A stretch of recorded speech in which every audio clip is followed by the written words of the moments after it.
আমাদের এখানে বোরো ধানের মৌসুম। কড়া নাড়ছে প্রতিটি কৃষকের দরজায়। তাই প্রতিটি কৃষক মেতে উঠেছে ধানের বীজতলা তৈরি করার জন্য।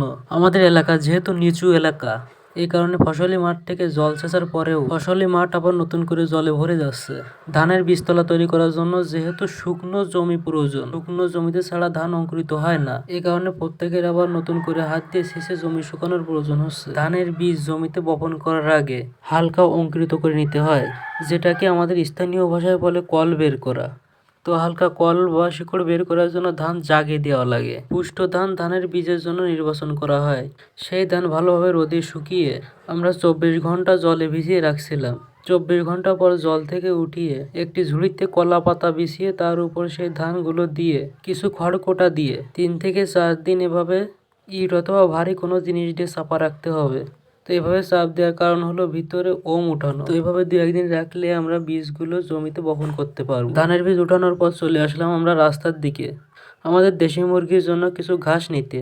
আমাদের আঞ্চলিক ভাষায় ঘাসগুলোর নাম হলো ঝড়মণিলতা। বিভিন্ন অঞ্চলে হয়তো বিভিন্ন নাম হতে পারে।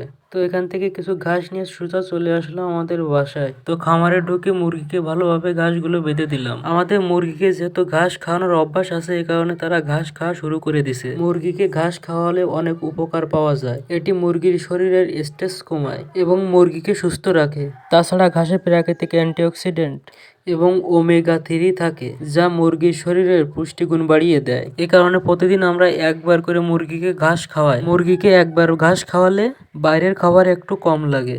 আমাদের খামারের দেশি মুরগি যেহেতু প্রাপ্তবয়স্ক হয়ে গেছে, এ কারণে তারা ডিম পড়া শুরু করে দিছে। একটি মুরগি প্রাপ্তবয়স্ক হতে তার বয়স 4.5 মাস হওয়া লাগে। তো আমাদের এখানে দেশি মুরগিগুলোর বয়স 5-6 মাস করে হয়ে গেছে। দেশি মুরগি যেহেতু অল্প ডিম পেড়ে আবার তা লাগে, এ কারণে ডিমের আশায় দেশি মুরগি পালন করলে সেটা লাভজনক নয়। ডিমের আশায় মুরগি পালন করলে ফার্মি মুরগিই বেটার। তো আমরা যেহেতু দেশি মুরগির বাচ্চা উৎপাদন করি, এ কারণে আমরা দেশি মুরগি পালন করে থাকি। ফার্মি মুরগি ভালো খাবার ও পরিচর্যা পেলে একটানা 16 মাস ডিম পাড়ে, যেটা দেশি মুরগির কাছ থেকে পাওয়া সম্ভব নয়। এ কারণে ডিমের জন্য আমরা খামারে ফার্মি মুরগি উঠিয়েছি। বাজারে যেহেতু দেশি মুরগির চাহিদা বেশি, এ কারণে আমরা দেশি মুরগিগুলো রেখেছি বাচ্চা উৎপাদন করার জন্য। তো আজকের ভিডিও এই পর্যন্ত। সবাইকে ধন্যবাদ। দেখা হবে অন্য কোনো ভিডিওতে।